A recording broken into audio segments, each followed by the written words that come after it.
nowhere. So if I was a voter here, I would definitely not buy your ticket. So, but I think that goes back to the issue of, look, it works that the leaders here, the Western Balkans, will sometimes agree and disagree or play games with each other. And that means sometimes that the EU has the opportunity to behave in a way that creates meritocracy in the system. And I think the way to turn that around is twofold. I think it's both sides. I think both sides need to play differently. The deck is ahead of us. The world, as you can see, is right in front of us. Both sides need to do the right thing. Western Balkans need to come together as leaders and say, enough. How much can I swallow to be able to come together and say, I can create a different kind of structure? And actually, I can create an agreement to say, treat us differently and we'll work with you. In the European Commission side, I think you need a different bloc mentality. You need to be able to say what I've said before, Western Balkans represent an opportunity for peace, security and growth, and the eastern frontier for Europe in terms of the value-based project. Now, that has to give. That's what needs to be changed. Otherwise, I think you'll find is that politicians will continue to play the political game.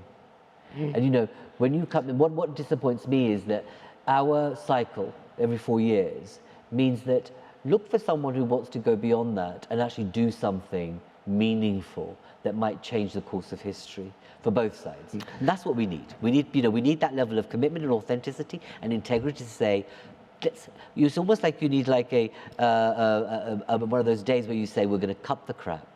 Let's sit down, spend 2 weeks or a week and actually sorting this out. But that's not how we do politics. Let me ask you about your organization as one of the most prominent and biggest European think tank, non-governmental organization in charge of, let's say, promoting the debate of Europe. Rarely we can see on your agenda the enlargement issue, or Balkan issues. I mean, why so? Well, I mean, but no, I won't be. Well, I guess it's not interesting for your guests. Usually you have a high, high-ranked guest speakers. Let me disabuse you. Your research is wrong, my friend. I'm very sorry.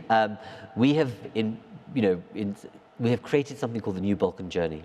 Yeah, and okay, I'll ask you about the project. Two years ago, we've ratcheted up the importance of that. And the one reason was when I went to when I took over, when I watched our Balkan summit, everything inside me felt like we are treating the Balkans like the EU does, which is through a lens of half empty, missing the point, needs to play by the rules of the game, and very much a kind of an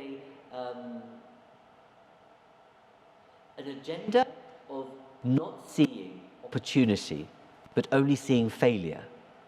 And I wanted to stop that. I said, we're not going to do this. And so we created this New Balkan Journey, which is based on, as I say, I'll be back for the project. I'll be back. But let me be more precise.